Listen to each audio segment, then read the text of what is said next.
What are you shooting, Ethan? You just have the white? Yeah, I'm just on the white card right now. Yeah, he's just on white. Do you have a headset? No. He does not have a headset, so just let me know when you're done with it. Maybe we'll go to a better shot. Actually, I do have a headset. Copy that. They're done with white.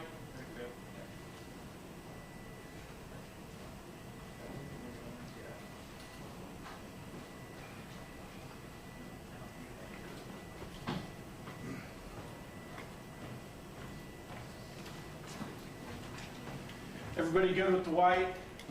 It's going away. Cool. Everybody good with audio? 1, 2, 3, 4, 5, 6, 7, 8, 9, 10. Copy that. Copy that. I've got, I think all the cameras should be good too.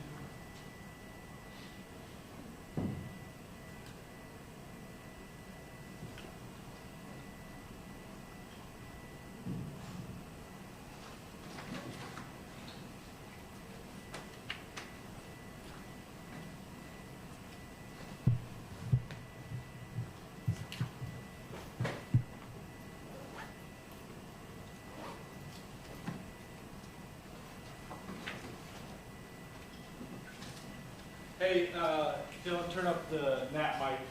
He wants to test that. Hello, nap mic. 1, 2, 3, 4, 5.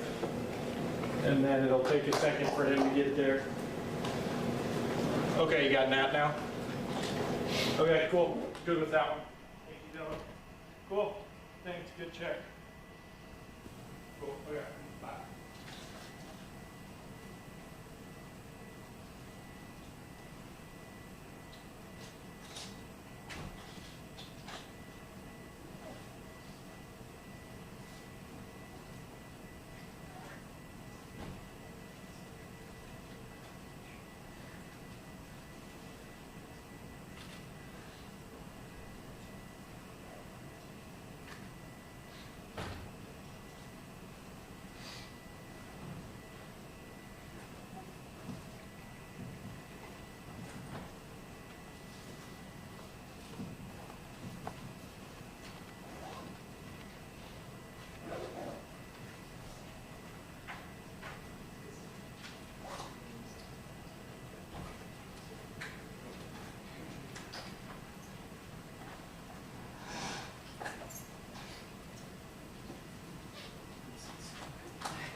No, I don't. It's like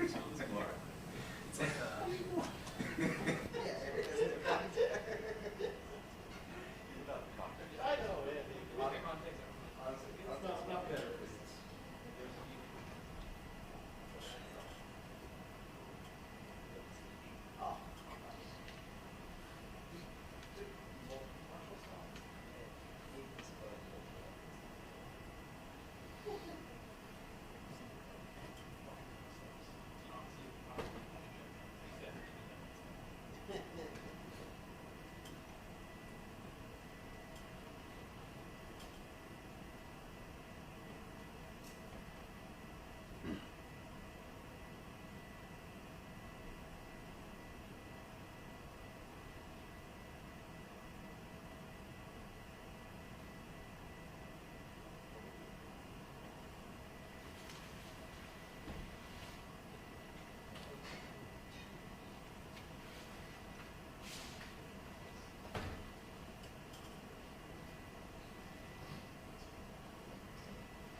Doug's almost here. I ran into him in the bathroom.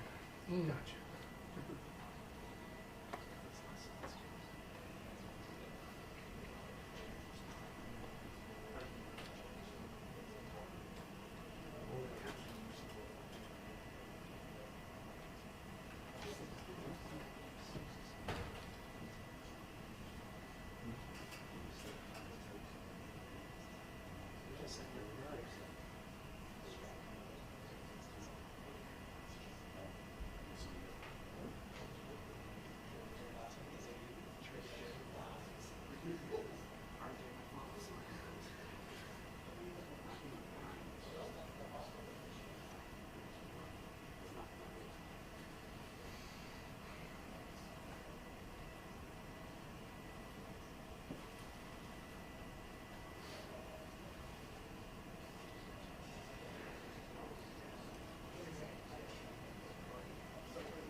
Okay, some positives there, right? Felt good at times. There was a feeling at times of, hey, we're about to turn the corner, and then things just didn't work out. Fields rushed for, I think, what was it, 190? 163, 190 scrimmage yards with receiving. Okay, and how many receiving yards do you have? 27. Yeah, I mean, good by him because that's a top 25 team, and they're what they give up. What were they averaging? Like 120 some odd rushing a game. I mean, so our guys had a good plan. We ran the football really well, and it set up some other things. And Sam Jackson made some plays with his legs and improvised on a few. And there was times in there it was pretty exciting. And proud of our defense for coming out in the third quarter. And I think they had 40 some odd yards the third quarter. We made them punt back to back. Almost made them punt 3 times there. They hit a 3rd and 16. Guy made a great throw into traffic and just worked out. And I don't know what to say. As boring as this is going to sound, I mean, we're going to go back to the drawing board. We're going to find the guys that want to keep fighting. We're going to get in there, and we're going to do the best we can as coaches to go get the next one. And we got 5 more left, and here we go.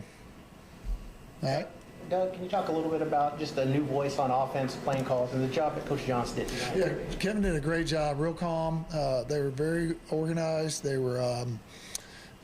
did a great job communicating. There wasn't a whole lot of it was just real solid performance from him. His play calling was good. They put together a really good run plan. Some trip, snub stuff, and then some unbalanced, and it gets that extra safety out of the box a little bit and creates some running lanes up in there because that's kind of their primary run stoppers, that extra safety. And some of the formation stuff and the motions and the shifts, they did kind of neutralize that guy a little bit and create some running lanes. So it was pretty good. It's a good job by him. The unbalanced stuff seemed to really be beneficial. Was there anything else in the run game that really kind of stood out about what y'all were doing right tonight? Well, they had some good RPO stuff. They had some misdirection. Some of the zone read business was really good. They had a variety of plays. I think altogether they had a pretty good group of plays. Like in terms of what we normally had, they had a lot more run scheme than probably we normally had. And based on kind of what we've been doing the last couple of weeks, it's probably a good idea, So those guys put together a really good plan in a short amount of time with a shift in, who's calling and all that kind of stuff. So just hat off the offensive guys. They did a good job. So was Kevin kind of running building the schemes? Or was that Well, I think they collectively build those things, but he called it. So. Talk about the growth of the offensive line, I guess, with the reps this deep in the season. Are you seeing them just play better and better? Yeah, they're playing better. Unfortunately, we had another guy hurt, and Sanders came in, did a good job, and he hadn't played much this year, but hopefully, I would say the most consistent group so far is probably the O-line. They've done a good job, and they're well coached, and I'd say those guys are the most consistent bunch, and at times have played really well. What did you think of the crowd tonight and just? It's phenomenal, unbelievable. What a great atmosphere. You thought we were up 21, whatever you call the shirtless people, it's pretty awesome. Again, and it's got a little nippy out there. I'm looking up there like I probably put my shirt back on and go sit down somewhere, but they did a phenomenal job. I'm not real clear on what the banana people, what that was all about, but is there something that nobody really knows? So they went up there and had a banana peel, I guess is what they said. So that was pretty awesome. But no, it's just college kids having fun, being at a football game. It's just, man, it's pretty cool, And a lot of those kids are up there. They're going to have a lot of memories, and that'll be part of it, They're just having a good time. I appreciate it. I appreciate them and what they did during the game. It was unbelievable. So. What makes Rodney so effective for y'all? Rodney can get small through tight spaces. He's got enough body twitch. It can kind of, he's shifty, He can stop and start, and he's compact. So, and he's got just enough. His short speed's really good. You know what I mean? Like, his short speed's really good. Within a 5-yard box, he's really twitchy and quick, and he's got some power to him, and he's low center of gravity. So he's gonna have a bright future. You know. You mentioned you guys were close to turning the corner a couple times. What are sort of those next steps that you guys need to take to get to that? Well, I mean, you know, we had the pick six was unfortunate. I don't know how great the route was. A little bit later on the throw. Just some little minor miscues that turned catastrophic. You know what I mean? It's like a little bitty thing, and it just completely implodes on us. And we got to find ways to not put our kids in those positions that it could occur, and then find ways to alleviate that and neutralize all that. But, you know, we were doing some really, really good things, and there's about 5 plays in there that make it look really, really bad at times, you know. But there's a body of 60 other plays that look pretty good, you know. But unfortunately, those 5 or 6 that didn't look good were catastrophic, you know, like this. Something, you know, we had a bad snap there at the end, and they got it back, and then we had, you know, the pick six. It could have, not that there's a moral victory in this thing here, because we want to win, but it, you know, it definitely would have looked a little bit better at the end of the day had a couple of those things not happened late in the fourth. So Y'all struggled at times, especially in the third quarter, to sort of keep the offense out on the field. Could you sense something different out there? Yeah, I mean, we're just running the ball really well. I think kind of had them defensively guessing a little bit, and they did a good job of some of the naked bootleg stuff. And then, you know, as a D coordinator, you're sitting there and, you know, Sam just taking off is kind of scary, I think, at times. You know, he's kind of hard to put your hands on, and it makes you kind of vanilla up a little bit, so to speak, because if you take risks and he hits the air, I mean, he can go. So thought he made some really good decisions for the most part, and there's a couple of times that wasn't very good, but just proud of the guys, man. You know, I just hate it. I want to win for them so bad, and I know they do too, and our fans and everybody. So. You mentioned before, 5, 6 plays. How big was that 3rd and 1 snap? And you guys had 28-17 driving. How big was that? Yeah, it's just like, again, you know, it's and I think we ended up not scoring on that, right? So I mean, it's just, you need a half a yard or whatever, and it didn't work out. And you know, at some point, you know, I've been on teams where we won games we probably shouldn't have won, and the ball just kind of bounced our way at times. Not that that's not what you're shooting for, but maybe at some point the ball will bounce our way, and we'll be there at the end, you know. Good. Is that kind of what you talked to the team about? You know, obviously they're going to be frustrated with the loss, but a lot more things worked out well. Yeah, I was just telling how much we were proud of them as coaches because of their fight. You know, even, you know, on defense, they were fighting, they were into it. There was a lot of communication, you felt a lot of energy, a lot of juice with the defense in the huddle, and the offense too, and they were encouraging, you know. And you know, our thing today was, you know, we need all of us. We need the guys that aren't even playing to be in those huddles and encouraging, and they did a really good job of that. I mean, I was proud of that part.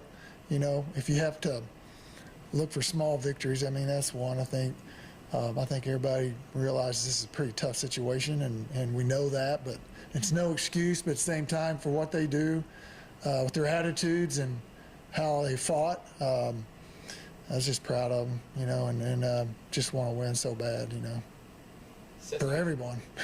Ceci got some run late last week. Yeah, he looks good, huh? Yeah. I guess what have you seen? He didn't play a ton before that, besides the open. Well, he's been nicked up too, you know. He's been hurt.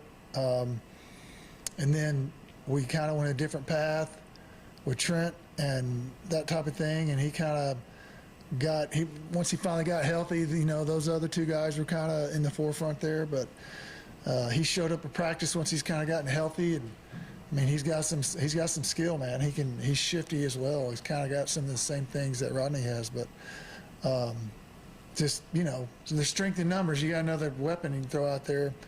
You know, we need him. So he did really well, I thought. You talked about the crowd, but was the energy on the sideline different? It looked. Yeah, it just felt good. I mean, it's like, you know, I know it's homecoming, but it just, even, I don't know, man. It's like, it's encouraging to see the fans react to the game the way they did, even though, you know, our outcomes hadn't been what they want. Because it could be the other way real easy. I've seen it, you know, where you're getting booed out of the stadium. That's not our fans, you know.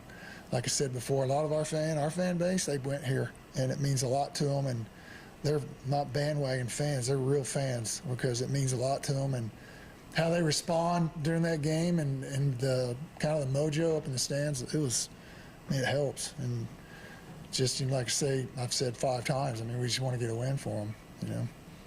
Advantage of opportunities. Quinn Stewart, a guy who hasn't caught a lot of passes, had a big catch for Who's you. that? Stewart, tight end. Yeah, how about that? And I thought he was going to go to the house, you know. And he's been nicked up. He had the ankle thing. He's got his ankle looks like it's in a cast almost. It's so big, but gotta love that guy too, man. He's always smiling, always works hard. He's encouraging, and that was pretty cool to see him have a big play like that. I thought he was going to score, but that was awesome. Felt like Sam looked a little more confident out there with the offense. Did you feel like he did look more confident? Yeah, he's a little bit more confident. I mean,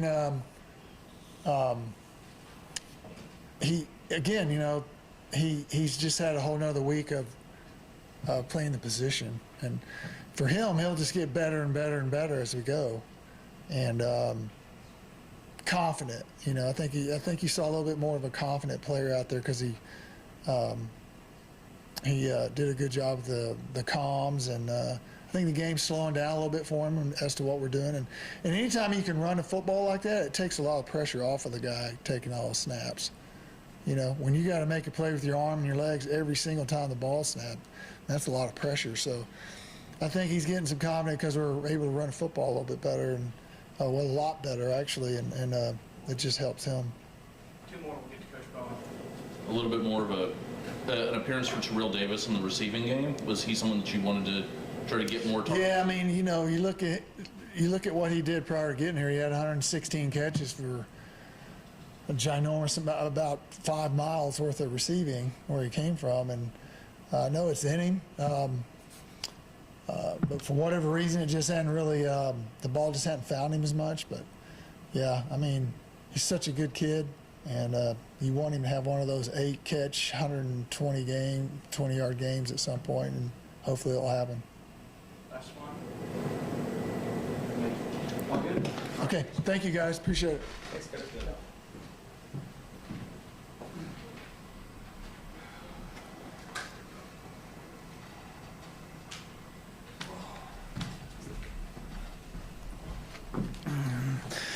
All right, here we go. I got no opening comment. Well, Coach, what was the key to the turnaround there in the third quarter? You know, we have a young team. Our guys haven't played a lot of football, and all those things in the first half were really self-inflicted wounds. You know, just a guy, you know, kind of hard to admit, just making a mistake out of a gap. You know, just a little bit late on the coverage, but all those things that happened in the first half were really on us. I mean, I'm not saying because Cincinnati played an unbelievable game, the quarterback played an unbelievable game, and they're a very efficient offense. But in reality, in the first half, we made way too many mistakes on our own. You know, we go into halftime, and our kids, they're bought in. You know, they've seen themselves improve. They're a great group of guys, and they go in the halftime, and it's not a panic. There's no one yelling at each other. There's not any of that stuff going on. We, you know, with the beauty of college football now, you get to watch the video in the locker room. We show them the plays. We talk about maybe changing a couple things here or there, you know, to get shored up on some stuff, and the kids took the plan out there and executed. You know, I'm not one of those guys believing in a silver lining, but I am very happy with the way our kids responded and stuck together throughout that game, and I think it says a lot about them. What was your sort of message to them at halftime? It was a simple message that you know, we showed them probably the 5 plays that are just, you just do what you're supposed to do. You just do your simple job, which actually has been our theme for a couple weeks about, you know, you just got to handle your 1/11th part of everything. And and showed them the plays that they did it. Said, just calm down, stick together, play together, do your job, and let's see if Cincinnati can make the plays to beat us. Let's see if we can actually do our job, compete one-on-one, and let's make them earn it, make them win.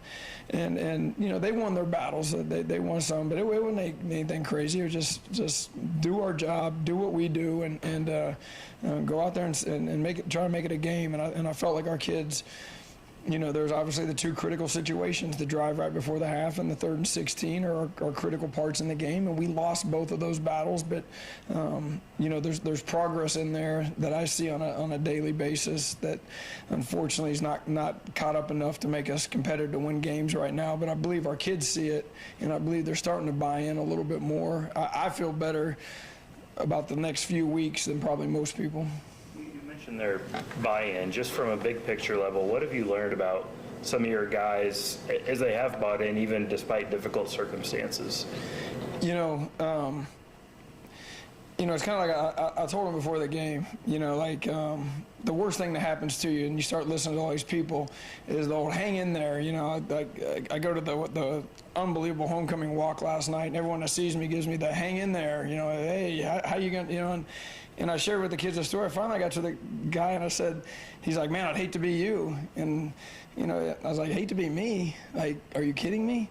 I get to coach an amazing group of young men in a Power 4 college football game on ESPN. I was like, what are you going to do tomorrow? Clean your garage? I'd hate to be you. This is an unbelievable university and situation, and I know no one's happy with losing, but we're going to keep battling, and we have a group of kids who are trying their best to get better. The ones that are stuck with us, they should be commended for this landscape of college football, and them to hang in there and fight through what everyone's trying to tell them is wrong. There's nothing wrong. We got a group of young men who are learning some valuable lessons about what it means to be great teammates, and we're going to continue to push that. Of college football, and I know you're tired of the question, but are you going to be glad when that portal window's exhausted next week and you don't have to worry about it anymore? Yeah, I'm not worried about it. I believe that the kids that are with us right now are with us till the end, and if they're not, we'll throw the indispensable man at them and say, put your hand in the water up to your wrist, pull it out, and that's the measure you'll be missed. The hole that's left is the measure you'll be missed. We'll live with that. That's the way the game of football works. It's a cruel business, and it has been for a long time. I've been relieved of my duties before, and you look back, and all them dudes you thought loved you, they're loving the next guy just as much. As soon as you leave, that hole closes pretty quick, but it's a great lesson for all of us that just take advantage of the opportunity when you can, and that's what we're going to try and do.